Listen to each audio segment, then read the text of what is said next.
प्यारे बच्चों नमस्कार। हायर मैथमेटिक्स के इस वीडियो लेक्चर में मैं आपका स्वागत करता हूं और आज के इस लेक्चर में हम लीजेंडर पॉलिनोमियल के जनरेटिंग फंक्शन के ऊपर बात करेंगे।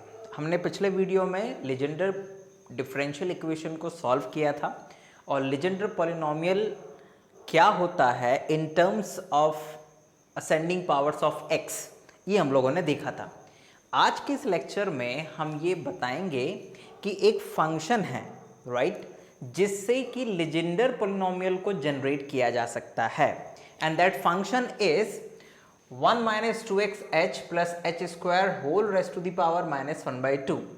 और इसे जनरेटिंग फंक्शन इसलिए कहते हैं क्योंकि Pn(x) जो है इस फंक्शन को अगर h की असेंडिंग पावर्स में एक्सपेंड किया जाए, आई रिपीट h की असेंडिंग पावर्स में एक्सपेंड किया जाए तो उसमें h raised to the power n का जो कोफिशिएंट होगा, I repeat h raised to the power n का जो कोफिशिएंट होगा, उन सब को अगर रख लें एक साथ तो जो बनेगा फंक्शन यानी कि जो भी सीरीज बनेगी वो Pn(x) होगी। आई रिपीट वो Pn(x) होगी।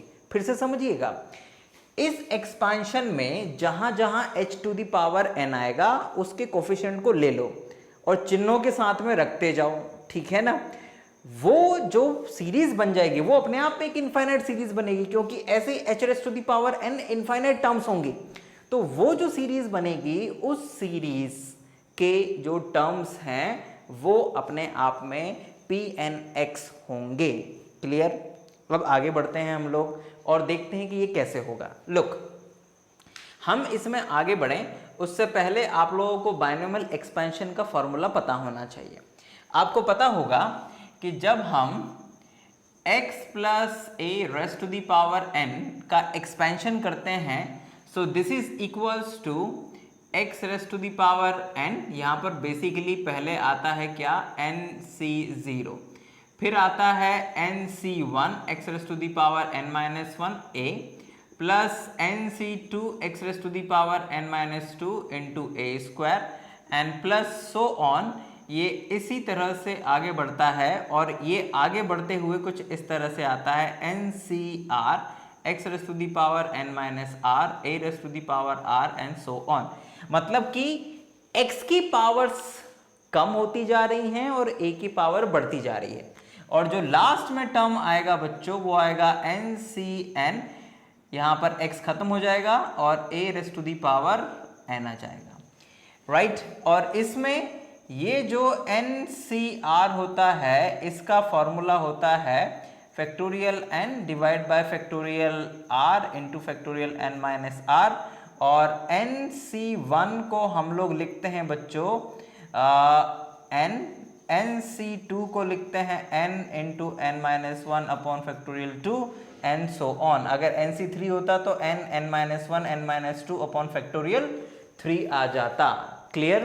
तो इन सब का इस्तेमाल होने वाला है इस एक्सपेंशन में, इसीलिए हम लोगों ने इनको स्टार्टिंग में ही डिस्कस कर लिया है। अब आगे बढ़ते हैं। चलिए बच्चों, अब इसे बायनोमियल एक्सपेंशन थ्योरम की मदद से एक्सपैंड करते हैं और h to the power n की कोफिशिएंट्स को लिखना शुरू करते हैं। आइए देखते हैं। ध्यान दीजिएगा कि हम इसे थोड़ा रीअरेंज करेंगे। 1 minus 2xh plus h square raise to the power minus 1/2, इसे हम लोग लिख सकते हैं ब्रैकेट 1 माइनस, अगर h इसमें से कॉमन ले लिया जाए माइनस h तो ब्रैकेट में रह जाएगा 2x माइनस h और ये raise to the power minus 1/2। मतलब कि उस पर्टिकुलर बायनोमियल थ्योरम के फॉर्मूले का इस्तेमाल करने के लिए ये काम कर रहा है x का और ये पूरा काम कर रहा है a का, ठीक है। अब बच्चों इसका एक्सपेंशन करते हैं बायनोमियल थ्योरम से और इसका एक्सपेंशन करते समय आपको थोड़ा ध्यान देना है। शुरुआत के हम 3 से 4 टर्म्स बनाएंगे और उनका पैटर्न देखेंगे और फिर उसके अकॉर्डिंग फिर हम nth टर्म और उसके आगे के टर्म्स बनाएंगे, ठीक है। अब जरा ध्यान दीजिएगा। लुक, जब हम इसका एक्सपेंशन करते हैं तो हमें सबसे पहला टर्म मिलता है 1 प्लस इस माइनस और इस माइनस के कारण प्लस हो जाएगा, बन जाएगा हमें मिलेगा h/2 2x माइनस h। जो अगला टर्म आएगा वो प्लस, यहां पर आएगा बच्चों 1/2, फिर आएगा 3/2 और डिवाइड बाय फैक्टोरियल 2, ठीक है। फिर इसके आगे वाला जो टर्म है उसमें सॉरी ये वाला टर्म भी आएगा, तो इसमें h² और 2x minus h whole square. इसके बाद में ये फर्स्ट टर्म, ये सेकंड टर्म ने थर्ड टर्म, ध्यान दीजिएगा थर्ड टर्म में इसकी डिग्री आ रही है 2। इसके बाद में जो फोर्थ टर्म आएगा बच्चों वो होगा 1/2, 3/2, 5/2 डिवाइड बाय फैक्टोरियल 3 और इट इज h³ और 2x minus h whole cube, right, and plus so on. अब मैं इसको थोड़ा सा रीअरेंज करूंगा आपके लिए, इसको समझने की कोशिश करिएगा बच्चों, है ना। लुक एट दैट, हम इसको रीअरेंज करते हैं। पहले ये लिखा हुआ है, कितना लिखा हुआ है, इट इज 1/2, 3/2 फैक्टोरियल 2, तो फैक्टोरियल 2 का मतलब होता है 2, मतलब हम इसको क्या ऐसे लिख सकते हैं बच्चों 1 × 3 डिवाइड बाय 2 × 4। हम ऐसा क्यों कर रहे हैं, क्योंकि हमें लीजेंडर पॉलिनोमियल बनाना है, और लीजेंडर पॉलिनोमियल बनाने के लिए हमें कुछ इस तरह के टर्म्स बनाने होंगे, दैट्स व्हाई। तो क्या हम इस तीनों को मिलाकर 1 × 3/2 × 4 लिख सकते हैं? लिख सकते हैं। तो हम अब इसे यहां पर मिटाएंगे और इसकी जगह पर लिखेंगे 1 × 3 डिवाइड बाय 2 × 4। मैं एक पैटर्न बनाने की कोशिश कर रहा हूं बच्चों, ध्यान दीजिएगा। अब इसको ध्यान से देखिएगा जरा, क्या हम इसे कुछ इस तरह से लिख सकते हैं 1/2, 3/2, 5/2 डिवाइड बाय फैक्टोरियल 3। फैक्टोरियल 3 को हम लिख सकते हैं 1/6। तो क्या इट इज 1, 3, 5 डिवाइड बाय 2 × 4 × 6। ध्यान दीजिएगा 1, 3, 5, 2, 4, 6। तो क्या हम इस पूरे को मिटा के एक नया पैटर्न यहां पे लिख दें, इट इज 1, 3, 5, 2, 4, 6। मतलब कि न्यूमरेटर में odd numbers term by term बढ़ते जा रहे हैं और डिनोमिनेटर में even numbers term by term बढ़ते जा रहे हैं, राइट। और इसके आगे जो आएगा वो कुछ ऐसा होना चाहिए, पूरा नहीं बना रहा हूं मैं, केवल आपको बता रहा हूं, ठीक है। लुक एट दैट, वो होना चाहिए 1/2, 3/2, 5/2, 7/2 और डिवाइड बाय फैक्टोरियल कितना होना चाहिए, वो होना चाहिए फैक्टोरियल 4। फैक्टोरियल 4 की वैल्यू होती है बच्चों कितनी, it is 24। Factorial 4 is equal to 24। तो ये हो जाएगा बच्चों कितना 24।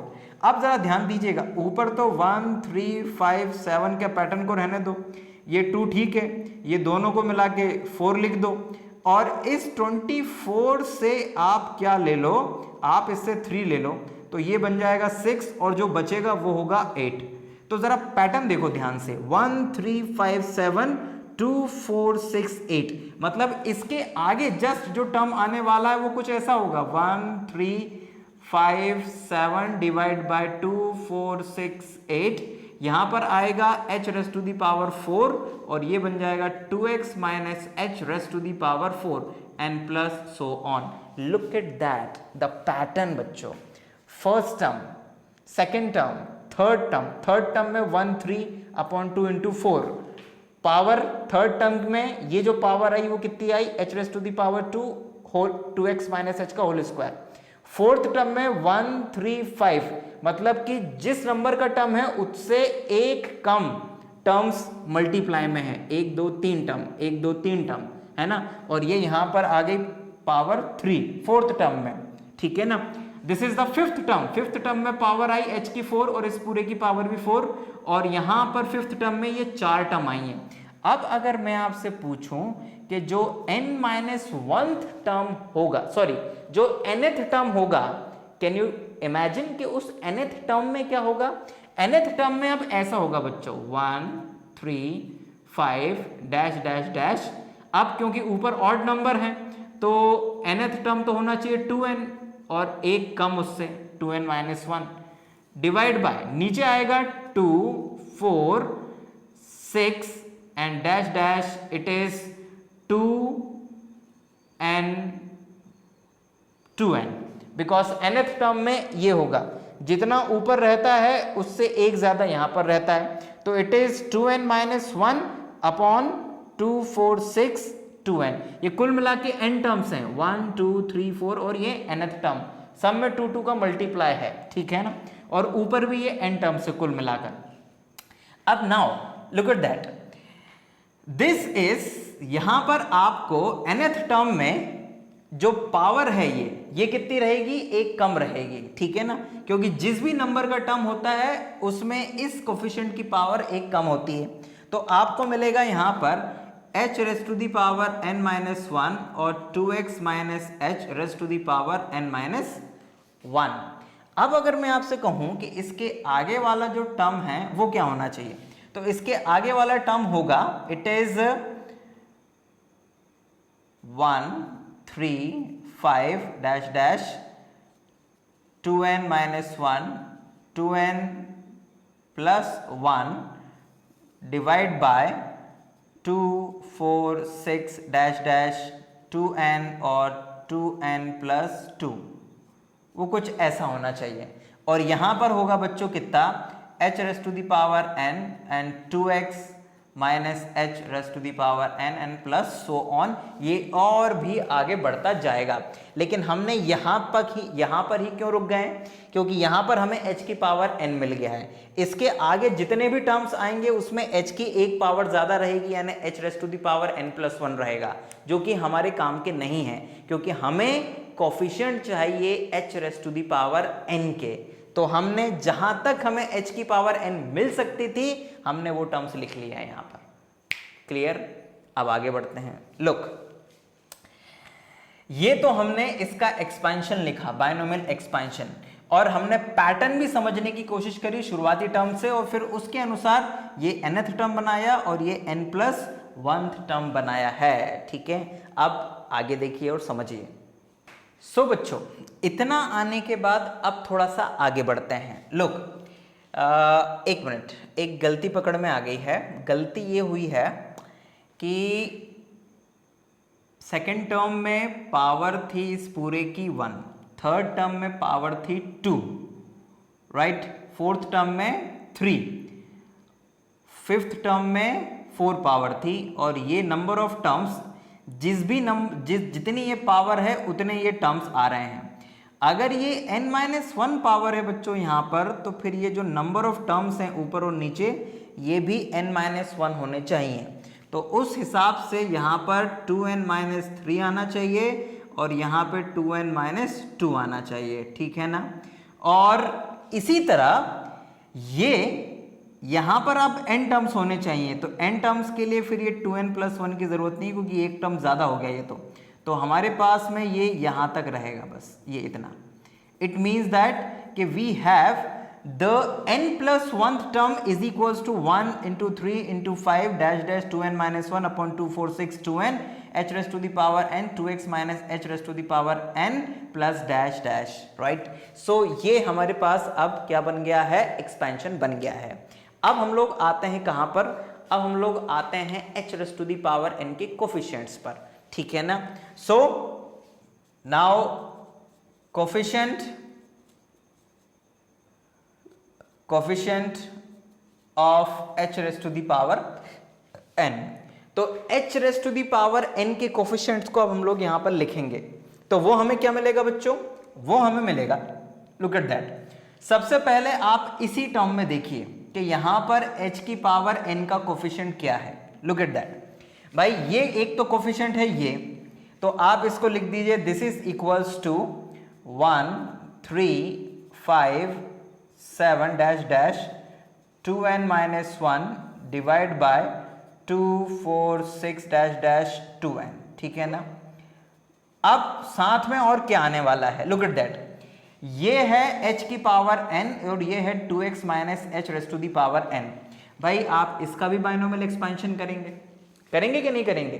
तो जब आप इसका बायनोमियल एक्सपेंशन करेंगे तो इस h, ये जब एक्सपेंशन होगा तो h की पावर पहले टर्म के बाद बढ़ना शुरू होंगी, मतलब फिर इस h की पावर n का मल्टीप्लाई होके, मैं यहाँ पे बता देता हूँ आपको, है ना, यहाँ पे समझिएगा, ये 2x है ना, फिर उसके बाद अगले टर्म में आएगा 2x की पावर, ये यहाँ पर पहले 2x की पावर n आएगा, है ना, यहाँ पर 2x की पावर n-1 आएगा और यहाँ पर h आएगा, और इस h की पावर n का मल्टीप्लाई होकर ये h की पावर n+1 बन जाएगा। मतलब ये आगे के टर्म हमारे काम के नहीं है। तो ये जो 2x की पावर n आया है ये h की पावर n का एक कोफिशिएंट होगा, और उसके साथ ही 2x की पावर n ये कोफिशिएंट होगा, और साथ ही हमें यहां पर एक चीज और मिलने वाली है बच्चों। पता है क्या मिलेगी? हमें मिलेगी यहां पर जब हम इसका एक्सपेंशन करेंगे बाइनोमियल एक्सपेंशन, तो साथ में हमें ये भी मिलेगा NC0, और साथ में मिलेगा यहां पर ये जब इसका बाइनोमियल एक्सपेंशन करेंगे तो जो पहला टर्म है उसके साथ में आएगा NC0। ठीक, तो h to the power n का ये मिला हमें पहला कोफिशिएंट। हम मतलब उल्टा चल रहे हैं, जो यहां पर हमें पहला कोफिशिएंट मिला उसको पहले लिखा, अब उसके आगे अब आप लगाइए प्लस। अब इसके ऊपर वाले टर्म में जाइए, लुक एट दैट, कितनी पावर है ये h की? n-1 पावर है। जब आप इस वाले टर्म का बाइनोमियल एक्सपेंशन करेंगे तो भाई पहले 2x की पावर n-1 आएगा, उसके साथ h नहीं आएगा, फिर अगले वाले टर्म में आएगा 2x की पावर n-2 और उसके साथ में आएगा h। उस h और इस h की पावर n-1 का मल्टीप्लाई होगा तो दोनों मिलके हो जाएगा h की पावर n, और उसके साथ में जो कोफिशिएंट आएगा वो कुछ ऐसा होगा। एक तो ये पूरा का पूरा कोफिशिएंट आ जाएगा, so it is 1 × 3 × 5 dash dash 2n-3 divide by 2 4 6 dash dash 2n-2। ठीक है, साथ ही क्या कोफिशिएंट आएगा बच्चों? साथ ही उसमें होगा उसमें होगा ये देखो n-1 C1 है ना, क्योंकि सेकेंड टर्म में मिलेगा हमें h, तो n-1 C1 और साथ में होगा 2x की पावर n-2। भाई क्योंकि बाइनोमियल एक्सपेंशन करोगे तो पहले आएगी 2x की पावर n-1, फिर अगले टर्म में आएगी 2x की पावर n-2, एक कम हो जाएगी तो ये 2x की पावर n-2। ठीक है ना, अब अंदाजा लगा सकते हो कि इसके आगे वाला जो टर्म है वो क्या हो सकता है बेसिकली। ओके, अगर हम अंदाजा लगाएं बच्चों तो जो अगला टर्म है वो कुछ ऐसा होना चाहिए, दिस इज इक्वल्स टू 1 3, मतलब ये कम होते जा रहे हैं, 1 3 5 dash dash 2n-5 divide by नीचे आएगा 2 4 6 डैश डैश 2n-4, राइट, ये 2n-2 2n-4। अब यहां पर जो मिलने वाला है उसको समझिएगा। इस टर्म के जस्ट ऊपर जो इसके पहले जो टर्म आया होगा उसमें h की पावर n-2 रही होगी, साथ ही 2x minus h raise to the power n-2 रहा होगा। जब आप इसका बाइनोमियल एक्सपेंशन करेंगे तो h की पावर 2 कौन से टर्म पर आएगी? पहले पे नहीं आएगी, दूसरे पे नहीं आएगी, तीसरे पर आएगी, और तीसरे में साथ में ये भी होगा n-2 C2। समझ में आ रहा है? तो इट मींस दैट कि वहां पर आपको 2x की जो पावर है वो कितनी मिलने वाली है? वो मिलने वाली है 2, तो यहां पर n-2 n-3 n-4, मतलब कि यहां पर n-2 C2 साथ में आएगा 2x raise to the power n-4 n plus dash dash. समझ आया कि नहीं आया? मतलब 2x की पावर होगी n-4, मतलब 2 के रेशो 2 से घटती जा रही हैं, और n-2 C2, ये n-1 C1 अगला आएगा n-2 C2। और मैं आपको ये भी बताया कि वो क्यों आएगा। जब आप इसका एक्सपेंशन करेंगे तो आप देखेंगे कि h की पावर n आपको कहाँ मिल रही है, तो आपको मिलेगी वहां जहां पर n-2 C2 होगा और 2x की पावर n-4 होगा, वहां पर h की पावर n मिलेगी बच्चों। ठीक है, उसी तरह फिर उसके ऊपर वाले टर्म में और आगे ऐसे h to the power n के जो कोफिशिएंट्स हैं उनकी संख्या अनंत में चली जाएगी। ठीक है, और इस तरह वो घटते जाएंगे। ये देखो कोफिशिएंट्स भी घट रहे हैं और डिग्री भी लेस हो रही है, किसकी? x की। ठीक है, अब इसको हम आगे रीअरेंज करेंगे। चलो बच्चों, अब मैं जरा ऊपर का रफ कर देता हूं। आई होप कि आपने नोट कर लिया होगा, नहीं किया है तो कर लीजिए, आपके सामने सब लिखा हुआ है, राइट। नाउ बच्चों, ये जो आपने बनाया है अब इसको थोड़ा सा रीअरेंज करते हैं और उस फॉर्म में लेकर जाते हैं जिस फॉर्म में हमारे पास में लीजेंडर पॉलिनोमियल होता है। ध्यान दीजिएगा, इस पहले टर्म को ध्यान से देखिए।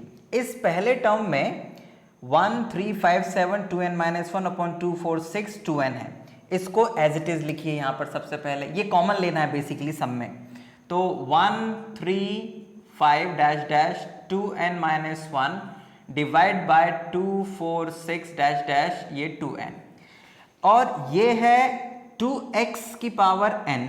तो इस 2x की पावर n में से 2 raise to the power n common निकाल लीजिए और अंदर x की पावर n को एज इट इज रहने दीजिए, ठीक है ना। और ये NC0 की वैल्यू तो 1 होती है, इसलिए इसको छोड़ दीजिए। ओके, अब आगे बढ़ते हैं। प्लस लुक एट दैट बच्चों, आपने 1 3 5 2n - 1 2 4 6 2n को कॉमन ले लिया है, लेकिन इसके पास तो 2n - 1 2n - 3 तक ही थे, इसके साथ में 2n - 1 था ही नहीं। इसका मतलब ये हो गया कि उस 2n - 1 को बैलेंस करने के लिए वो 2n - 1 नीचे आएगा। उसी तरह ऊपर नीचे की तरफ 2n - 2 तक के टर्म्स थे, 2n वाला टर्म था ही नहीं, तो उस 2n को बैलेंस करने के लिए ये 2n हमने ऊपर मल्टीप्लाई कर दिया, ताकि जब इसका मल्टीप्लाई हो तो 2n से 2n कट जाए और इसके पहले वाला जो टर्म है 2n - 2 वो टर्म हमें सेकंड टर्म पर मिल जाए, और उसी तरह ये दोनों कट जाए और 2n - 3 हमें मिल जाए। अब जब आपने 2 की पावर n कॉमन ले लिया है, तो यहां पर 2 की पावर है कितना, n - 2। आपको कितना और एक्स्ट्रा बैलेंस में चाहिए, x की पावर 2। तो इसको बैलेंस करने के लिए, ताकि यहां पे 2 की पावर n - 2 आ जाए, उसे बैलेंस करने के लिए 1/2 रेज़ टू दी पावर 2 आएगा, ठीक है। साथ ही यहां पर x की पावर कितनी हो जाएगी, यहां पर x की पावर हो जाएगी x raise to the power n - 2 and n - 1 c1। इस n - 1 c1 की वैल्यू होगी बच्चों n - 1। अब आगे बढ़ते हैं। प्लस इसी तरह यहां पर 2 टर्म मिसिंग है, यहां पर भी 2 टर्म मिसिंग है। इस नीचे वाले 2 टर्म्स को बैलेंस करने के लिए यहां पर आपको 2n और 2n - 2 लिखना पड़ेगा, और डिवाइड में आपको लिखना पड़ेगा 2n - 1 और 2n - 3, ठीक है। साथ ही ये जो 2x की पावर n - 4 है, तो ये x की पावर n - 4 तो ठीक है, ये 2 की पावर n - 4 है और आपने 2 की पावर n कॉमन लिया है, तो वो n - 4 को बैलेंस करने के लिए 1/2 रेज़ टू दी पावर 4 आएगा। साथ ही ये n - 2 c2 है, तो n - 2 c2 का मतलब होता है n - 2 1/2 राइट। तो ये बन जाएगा बच्चों n - 2 n - 3 divide by factorial 2, जिसको हम लिख सकते हैं, फैक्टोरियल 2 को 2 लिख देते हैं, ये 2 लिख दिया हमने, ठीक है ना, फैक्टोरियल 2 लिख रहे हैं, अच्छा, और प्लस डैश डैश डैश, ठीक है, और ये ब्रैकेट क्लोज। और इसी तरह आगे वाले टर्म्स में मिलेंगे। अब इसको थोड़ा और सिंप्लीफाई करके लिखते हैं, क्योंकि हमें इसे उस रूप में लेकर आना है जिसमें लीजेंडर पॉलिनोमियल होता है। अब जरा ध्यान दीजिएगा, दिस इज इक्वल्स टू ये 1 3 5 एंड डैश डैश 2n - 1 तो रहने दीजिए। ध्यान दीजिएगा, ये है 2 की पावर n। 2 की पावर n का मतलब है कि 2 2 2 डैश डैश, ये n टाइम्स है। कितनी बार है, n टाइम्स। और इधर देखिए 2 4 6 और ये 2n, ये भी n टाइम्स है, और सम में है ना 2 एक कोफिशिएंट के रूप में है, तो एक 2 से इस 2 को काटा जाएगा तो 1 मिलेगा, एक 2 से इस 4 को काटा जाएगा तो 2 मिलेगा, एक 2 से इस 6 को काटा जाएगा तो 3 मिलेगा, डैश डैश। ऐसे ही जब इस लास्ट वाले को काटा जाएगा तो n मिलेगा, ठीक है। मतलब इससे ये सब कैंसिल हुआ तो ये मिल गया। अब आगे बढ़ते हैं, ये x raise to the power n as it is रहने दीजिए, ठीक है। प्लस यहां पर कुछ कैंसिल हो रहा है, क्या हो रहा है, एक 2 से एक 2 कैंसिल हो जाएगा और आपको मिलेगा n/2 इंटू 2n - 1, और ये आ जाएगा आपके पास में x raise to the power कितना, n - 2। मैं इसको थोड़ा सा पीछे करके लिख देता हूँ, डैश डैश, ये है ना, ताकि ये अपना पूरा हो जाए। अब ये सेकेंड वाला टर्म, अच्छा ये साथ में n-1 भी तो है, इसको तो हम भूल ही गए। ये एक 2 से ये 2 कट गया था तो n-1 x raise to the power n-2, ये 2 और 2n-1। नाउ प्लस आगे ध्यान दीजिएगा, यहां से 2 कॉमन ले लें और ये 2 को अगर इस 2 की पावर 4 से कैंसिल कर दें तो एक 2 एक 2 एक 2 एक 2, तो हमारे पास बचेगा, ऊपर बचेगा n-1 इन दोनों से डिवाइड बाय, ये बचेगा बच्चों फैक्टोरियल 2 को आप लिख दीजिए 2, और ये 2 की पावर 2 बचेगा उसको लिख दीजिए 4। साथ ही ये आ गया ऊपर n-2, साथ ही n-3 भी आ गया, डिवाइड में आएगा 2n-1 और 2n-3, और x की पावर कितनी, x की power n-4 and so on, ये ब्रैकेट क्लोज। नाउ इस पूरे को ध्यान से देखिए, इस 1 2 3 अप टू n को हम लोग लिख सकते हैं, ये तो ऊपर वाला तो ठीक है डैश डैश 2n-1, ठीक है, इसे हम लोग लिख सकते हैं फैक्टोरियल n, ये फैक्टोरियल n ही होता है, और ये आप एज इट इज लिख दीजिए x raise to the power n plus n-1 upon 2 into 2n-1, ठीक है, x raise to the power n-2 plus n-1 n-2 n-3 divide by 2 into 4 2n-1 2n-3 और x raise to the power n-4 and dash dash. Now look at that, ये जो आपके सामने लिखा हुआ है ये और कुछ नहीं है बच्चों, this is the Pn(x), this is the Legender polynomial of degree n। कितना, ऑफ डिग्री n का है। इसका मतलब ये हुआ कि जो हमने शुरुआत करी थी, कहां से शुरुआत करी थी, 1 - 2xh plus h square raise to the power -1 के x -1/2 के एक्सपेंशन से हमने उसका एक्सपेंशन किया h की बढ़ती हुई पावर्स में। यही लिखा हुआ था कि h की असेंडिंग पावर्स में आप एक्सपेंशन करिए।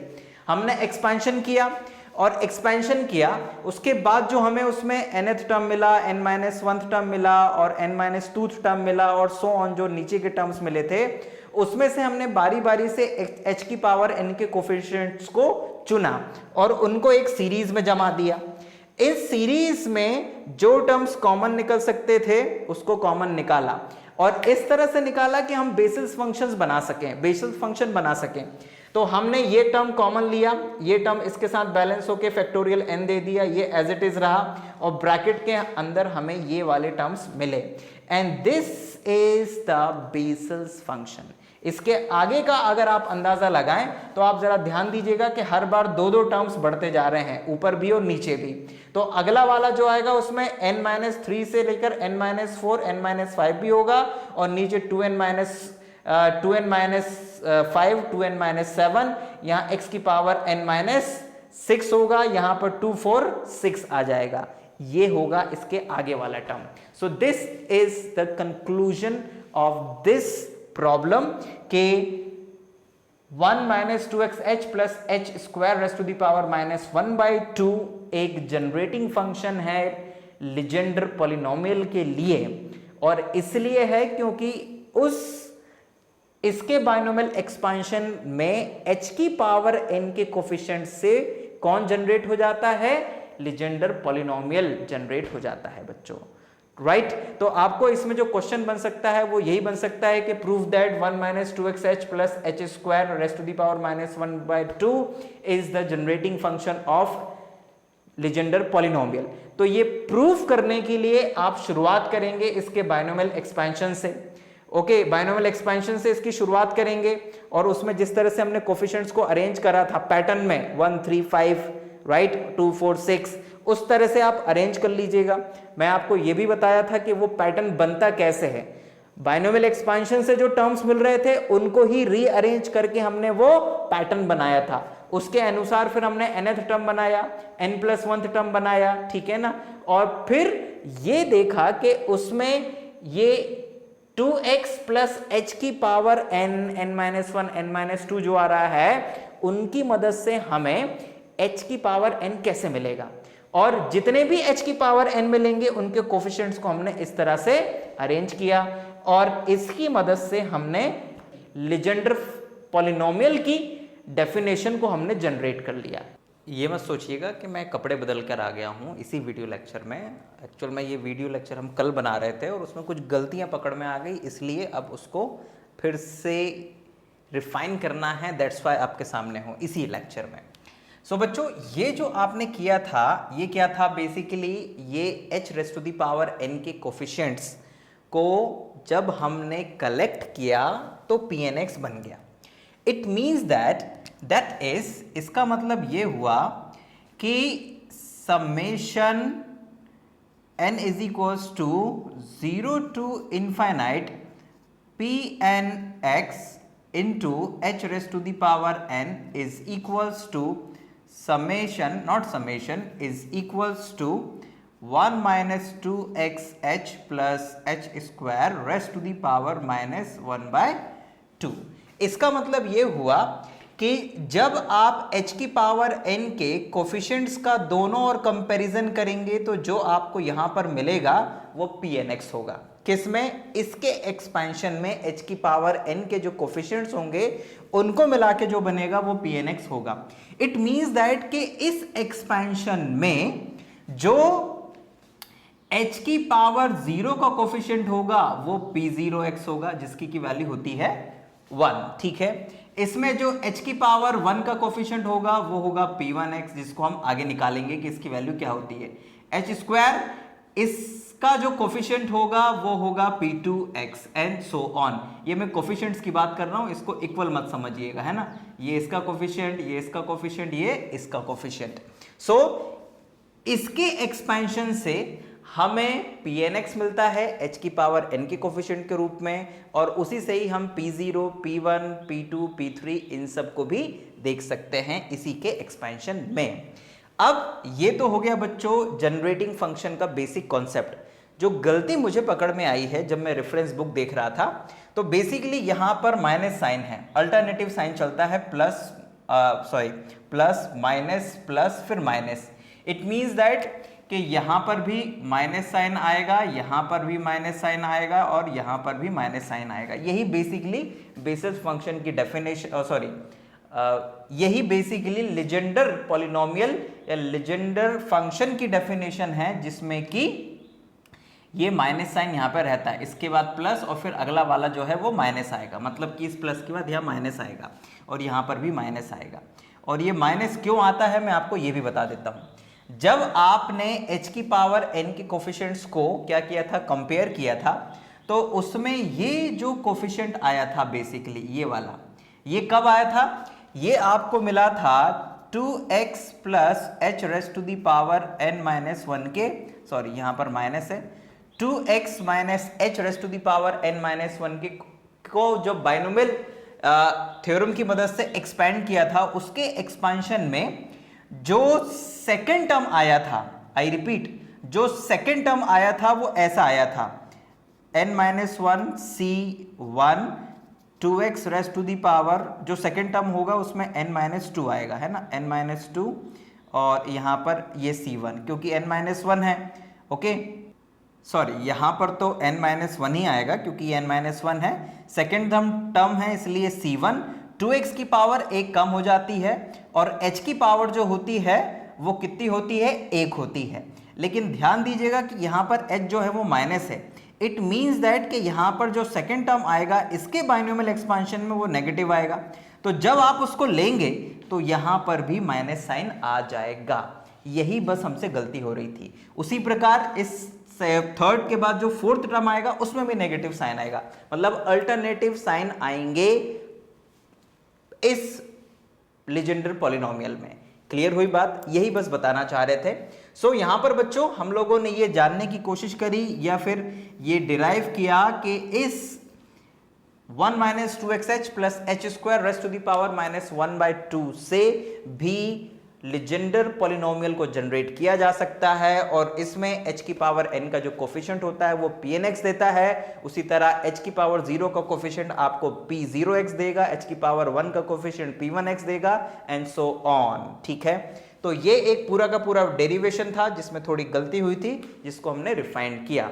तो इसको आप नोट कर सकते हैं, समझ सकते हैं, खुद से प्रैक्टिस करिएगा तो और अच्छे से समझ में आ जाएगा। हम जल्दी नेक्स्ट वीडियो में फिर आपके सामने उपस्थित होंगे इसी के आगे वाले टॉपिक को लेके, जिसमें कि हमें रिकरेंस रिलेशन बनाने हैं लीजेंडर पॉलिनोमियल्स के बीच में, और इसी तरह से हमें आगे इस लीजेंडर पॉलिनोमियल की जो ऑर्थोगोनल प्रॉपर्टी है उसको भी बात करनी है, जो इसका रोड्रिजियस फॉर्मूला है जो बेसिकली Pn(x) की in terms of polynomial value find करने में मदद करता है, उसे भी हम लोग डिराइव करेंगे। आज के लिए, इस लेक्चर के लिए मुझे आज्ञा दीजिए।